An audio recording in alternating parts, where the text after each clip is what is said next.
Quer dizer, essa decomposição moral do país é culpa de toda essa elite uspiana. Quer dizer, a USP é uma organização criminosa empenhada, tá certo, em criar um Brasil comunista através de uma estratégia ardilosa, maligna, baseada na mentira e no engodo. A unidade profunda estratégica de PT e PSDB foi formada em cima do total ludíbrio da população durante 20 ou 30 anos. Quer dizer, esse negócio de esconder o Foro de São Paulo, esconder as ligações de uma Farc, etc. Você não pode conduzir a política de um país inteiro baseado na mentira o tempo todo. Isso enlouquece o país. Quer dizer, a degradação moral do país é por causa disso.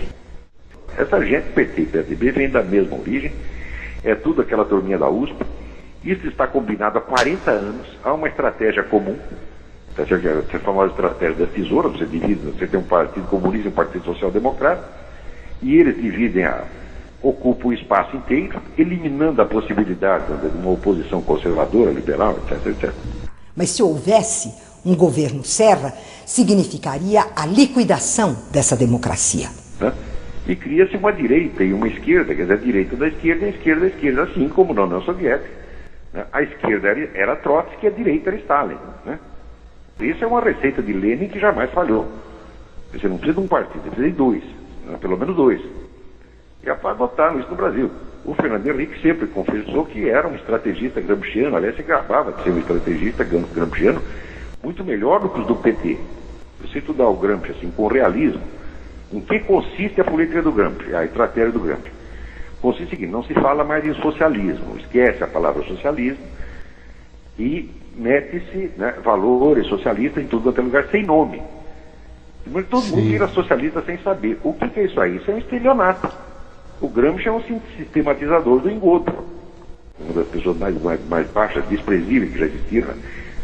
Entre as pessoas famosas do século XX, talvez ser o mais desprezível e baixo. E por isso mesmo tem fama de santo até na esquerda. E todo mundo é obrigado a puxar o saco. Bom, eu, como muitos outros, né, brasileiros e latino-americanos que acompanhamos as lutas dos nossos povos, né, tenho a maior simpatia pelo MST e acho que o MST é o maior movimento popular no Brasil e na América Latina. ¿Qué significa Fidel y la Revolución Cubana para el futuro de la humanidad? Desde la elección de Chávez, de Lula, de Tabaré, de Kirchner, de Morales, e tudo isto é reflejo da Revolução Cubana. Se não houvesse Cuba socialista em América Latina, possivelmente nossos pueblos não iam ter uma referência importante de que um outro mundo é possível, como é o lema do Fórum Social Mundial. Invasores sem terra enfrentaram seguranças dos dois lados, todos estavam armados. Armados com espingardas, revólveres, facões e pedaços de pau, os sem terra destruíram um carro que bloqueava a estrada. Não há poder perto do poder armado, meu Deus do céu. Se o MST quiser tomar a Organização Globo, toma em 10 minutos. Põe os caras de lá para fora, tapa. Não há poder acima do poder físico, do poder de agressão física. O único poder que existe é o poder de matar, o resto não é propriamente poder. E quem está com o poder de matar, 100%, é a esquerda nacional. Você tem não só os órgãos do Estado que estão na sua mão, mas a militância treinada, adestrada, violenta e armada, e mais essas organizações criminosas que estão, através das Farc, tem essa parceria com o governo petista. O MST inteiro está recebendo esse treinamento. Recebendo com o quê? Com o dinheiro do governo. E que eu me comprometi a fazer reforma agrária. Me comprometi a fazer reforma agrária. E que eu me comprometi a fazer reforma agrária. Me comprometi a fazer reforma agrária. Note bem, todos esses que dizem que querem legalizar o tráfico são todos servidores do narcotráfico. Porque você imagina uma coisa, você legaliza o negócio, muito bem. Então, quem vai dominar o mercado? Essa gente já tem todo o controle da produção, da distribuição, da comercialização, de tudo. Quem é o dono do mercado no dia seguinte? Legalizou, pronto. As Farc aí na América Latina viraram uma multinacional legalizada, tá certo? Agora, se você tem o acesso à atividade comercial legal, você também tem acesso à atividade política legal. Então, de repente, você pega aquela quadrilha de traficantes que já matou, a Farc já matou mais de 30 mil pessoas. Mantém um monte de gente em cativeiro por 8, 9, 10 anos. 5, 7 mil prisioneiros, pelas últimas contas. Depois de ter feito essa coleção enorme de crimes hediondos, de repente, que você está legalizado, vira uma firma comercial respeitável e um partido político, e no dia seguinte você está no poder. É isso que você quer, Fernando Henrique. Você é um cara que você se faz de liberal, esclarecido, etc. Mas tu ainda é o mesmo comunista de sempre. Tá? Tem rabo preso. Tu é um covardão, tu serve aqui, tu sempre serviu. Passa lá um verniz de democracia. Mas é impossível você querer a liberação do narcotráfico e não entender para quem que você está dando o poder. Porra! Agora, no Brasil, todo mundo gosta de discutir as coisas em termos gerais, teóricos, doutrinais. O cidadão tem o direito ou não tem o direito? Eu digo, bom, esse é um problema de teoria jurídica, doutrina jurídica. Ninguém quer analisar a coisa na verdade, quer dizer, como na situação concreta. Eu digo, peraí, vamos liberar o narcotráfico? Quem é o narcotráfico? Na mão de quem está? Quem vai ganhar dinheiro com isso? E quais serão as consequências políticos sociais da coisa? É isso que tem que analisar. Não uma coisa em abstrato. Ora, em abstrato, eu sou a favor de liberar tudo. Eu não gosto que ninguém me diga o que fazer, também não gosto de ficar dizendo para os outros. Tá certo? Então, para mim, até o negócio libertário estaria ótimo, só que na condição concreta não é assim. Você não está lidando com entes abstratos, você está lidando com pessoas reais numa situação histórica concreta e as suas ações terão consequências. Então, essas conversas doutrinárias gerais são tão bonitas, né? Direito constitucional, como é lindo tudo isso. Né? Só que na prática, meu filho, só dá sujeira, só dá maldade. Interessante que está circulando, foi posta a circular na internet pelo economista Valdir Serafim. Né? Então, eu vou até ler aqui para vocês, porque o negócio assim, é muito simples, curto e muito didático. Ele diz o seguinte: você ouve falar em dívida externa e dívida interna em jornais e TV e não entende direito. Vou explicar a seguir. Dívida externa é uma dívida com os bancos Mundial, FMI e outras instituições no exterior em moeda externa. Dívida interna é uma dívida com bancos em reais. Então, quando Lula assumiu o Brasil em 2002, devíamos dívida externa 212 bilhões de reais. Dívida interna 640 bilhões de reais. Total da dívida 851 bilhões de reais. Em 2007, Lula disse que tinha pago a dívida externa. É verdade, só que ele não explicou que para pagar a dívida externa aumentou a dívida interna. Em 2007, no governo Lula, a situação era a seguinte: dívida externa 0 bilhões, dívida interna 1,400 trilhão, 1 trilhão e 400 bilhões. Total da dívida 1 trilhão e 400 bilhões. Ou seja, a dívida externa foi paga, mas a dívida interna quase dobrou. Agora, em 2010, você pode perceber que não se vê mais na TV e em jornais algo dito que seja convincente sobre a dívida externa quitada. Sabe por quê? É porque ela voltou. Em 2010, no governo Lula, tínhamos a seguinte situação: dívida externa 240 bilhões, dívida interna 1,650 trilhão, isto é, 1 trilhão e 650 bilhões. Total da dívida 1,890 trilhão, 1 trilhão e 890 bilhões. Ou seja, no governo Lula, a dívida do Brasil aumentou em 1 trilhão. 1 trilhão. Daí é que vem o dinheiro que o Lula está gastando no PAC, Bolsa Família, Bolsa Educação, Bolsa Faculdade, Bolsa Cultura, Bolsa para Presos, dentre outras bolsas, incluindo o mensalão, evidentemente. Né? E de onde ele tirou 30 milhões de brasileiros da pobreza? Não é com dinheiro do crescimento, mas com dinheiro de endividamento. Compreenderam ou ainda acham que Lula é mágico? né? Ou que o FHC deixou um caminhão de dólares para o Lula gastar. Quer mais detalhes sobre a dívida interna e externa no Brasil? Aqui ele dá um link, mas o link é enorme, tem 3 linhas. Então, você vai ter que procurar. Assim, o site é www.sonoticias, tudo junto, sonoticias.com.br. E lá você procura o nome do economista, Valdir Serafim, ou o tópico dívida externa. É um negócio de cair de costas. Quer dizer, tudo isso foi absolutamente uma fraude.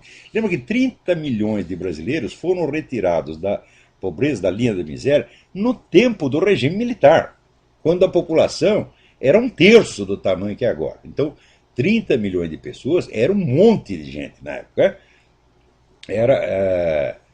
Eu acho que o Brasil, na época, tinha 70 milhões de habitantes, uma coisa assim.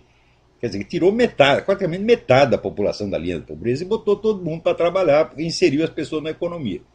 Passadas 4 décadas, o Lula faz a mesma coisa, só que não com dinheiro de crescimento, sim com dinheiro de endividamento. Ou seja, eu quero um criminoso, porra. Tudo nesse governo petista é tudo fraude, meu Deus do céu. Agora, essa putada empresarial fica tudo aí lambendo o saco do Lula. É uma vergonha, meu Deus do céu. Esses liberais todos, né? Todo mundo assim, ansioso para apoiar, para puxar o saco. Eles dizem, não, nós temos que colaborar, é a União Nacional, etc. Ora.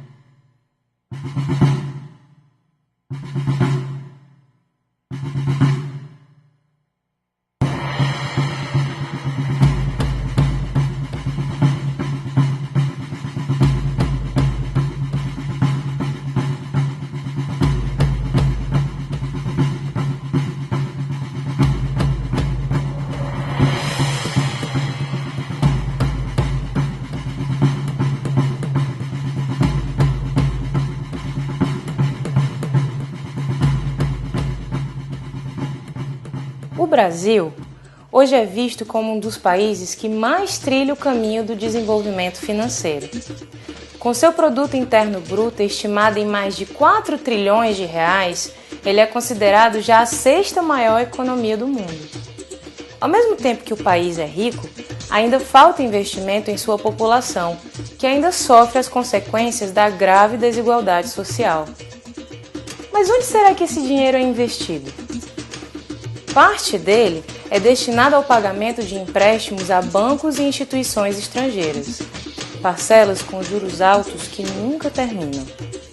Magnólia Said, advogada que faz parte da Rede Brasil sobre instituições financeiras multilaterais, afirma que o Brasil ainda sofre uma grave dívida pública. O país ainda está endividado porque só até março de 2012 o governo retirou para pagar os juros da dívida pública 21 bilhões dos cofres do país. De onde é que ele retirou esse dinheiro? Ele retirou do orçamento da União, né? Do orçamento da União, ele teve que fazer um corte de mais de 45% para pagar os juros e amortizações da dívida pública. Ou seja, o orçamento público, que inclui os impostos que todo brasileiro tem que pagar, ao invés de ser destinado à educação, saúde, habitação, transporte, entre outros investimentos sociais que ajudariam a vida dos habitantes do país, vai para pagar dívidas com bancos milionários que enriquecem às custas da pobreza da população. Assim, quem está rico fica mais rico e quem está pobre continua pobre. O desenvolvimento hoje pensado, definido estrategicamente por esses bancos, é um desenvolvimento para fora, é um desenvolvimento numa perspectiva do crescimento e da subordinação, e não numa perspectiva de integração, articulação, é uma coisa meio vampiresca. Eles sugam para manter a dependência. Além dos problemas originados de antigos empréstimos de bancos estrangeiros, o Brasil também sofre outro dilema no seu orçamento público.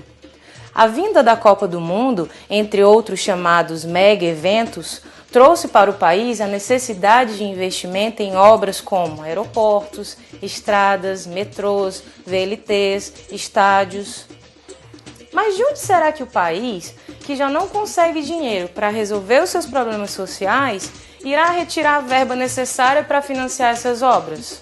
O economista André Lima, membro do Comitê Popular da Copa, afirma que isso pode trazer um novo processo de endividamento ao país. Quando a gente fala da questão dos gastos, né? Os gastos são gastos públicos, né? O que prevalece, sem dúvida alguma, são os gastos públicos. Em torno de 3 ou 4% somente de gastos privados. Então, assim, quem vai financiar a Copa ao fim e a cabo vai ser os governos. Esses gastos eles vão ter que ser pagos, eles vão ser pagos em 20, 30 anos, 40 anos, né? Então, vai ser 20, 30, 40 anos de pagamento dessas dívidas, né, para um evento, né, com, sei lá, 2 meses de duração, e que vai ser um gasto, um recurso que vai faltar em outras áreas, né, que vai faltar na saúde, que vai faltar na educação, né, que vai faltar no investimento em ciência e tecnologia, né, enfim, em outros setores.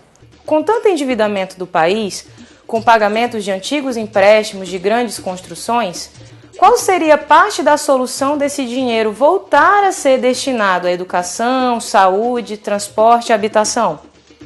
Sandra Quintela, socioeconomista e integrante da rede Jubileu Sul Américas, nos traz uma ideia do que pode ser parte de uma solução. Já foi feita auditoria nos anos 30 e nessa auditoria feita por Getúlio Vargas, cancelou mais de 40% da dívida, né? Naquele momento, isso que propiciou que o Brasil pudesse se industrializar e tal, deu um salto de qualidade de desenvolvimento brasileiro naquele período. No Equador, recentemente, também já foi realizada uma auditoria integral da dívida. Isso também facilitou com que, agora, recentemente, 4 anos atrás, que o governo do Equador pudesse direcionar mais recursos para a saúde, educação, etc. Então, nós não estamos falando de nada grande e inovador, não. Isso já aconteceu na nossa história, está previsto na Constituição. O Brasil vai continuar eternamente endividado? Não. Primeira coisa a fazer, auditoria da dívida. Muito simples. Com a auditoria da dívida, aí nós vamos ver quem deve a quem. A gente fala uma auditoria integral, não só composta por especialistas técnicos, mas também por membros da sociedade que possam fazer valer a voz daqueles que gritam já há muito tempo, reclamando a sua dívida histórica, social, ecológica e etc. Então, é uma ideia muito mais ampla do que uma auditoria contábil. E você, ainda quer pagar essa conta?